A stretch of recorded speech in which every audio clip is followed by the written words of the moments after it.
Apa tujuan kita menuntut ilmu? Apa tujuan kita memperdalam suatu disiplin ilmu misalnya? Apa tujuan kita? Maka di antara adab ya dari menuntut ilmu adalah pertama harus diniatkan karena Allah Subhanahu wa taala.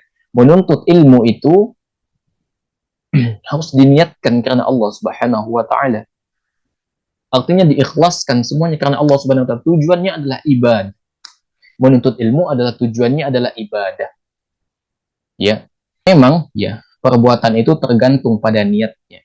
Namun apabila kita menuntut ilmu ya dan kita tahu ya terdapat ancaman-ancaman dari di dalam syariat kita berkaitan dengan menuntut ilmu dengan tujuan duniawi, ini terdapat ancaman dari Nabi Shallallahu Alaihi Wasallam, yaitu dia tidak akan mencium aroma surga pada hari kiamat kelak.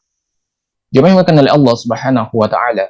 Maka ketahuilah bahwasanya di dalam kita proses menuntut ilmu, ya kita harus ikhlas karena Allah Subhanahu Wa Taala. Tujuan utamanya adalah untuk beribadah kepada Allah Subhanahu Wa Taala. Allah Subhanahu wa taala mengatakan wa ma umiru illa liya'budullaha mukhlishina lahuddin hunafa wa yuqimus salata wa yutuz zakata wa zalika dinul qayyimah.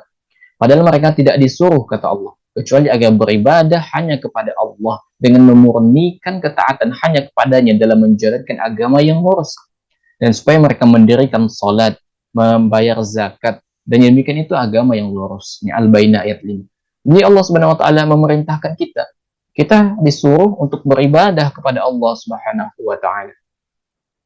Ya. Jadi apabila seseorang itu ketika menuntut ilmu ya dan menjadi tujuan utamanya adalah duniawi, maka dia akan celaka dalam masalah ini. Dia akan celaka dan dia tidak akan mendapatkan kebaikan dari apa yang telah ia lakukan.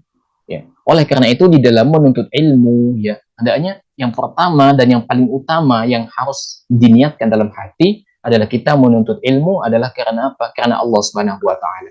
Insya Allah nanti tujuan duniawi akan mengikuti. Intinya niatkan dulu karena Allah Subhanahu wa taala.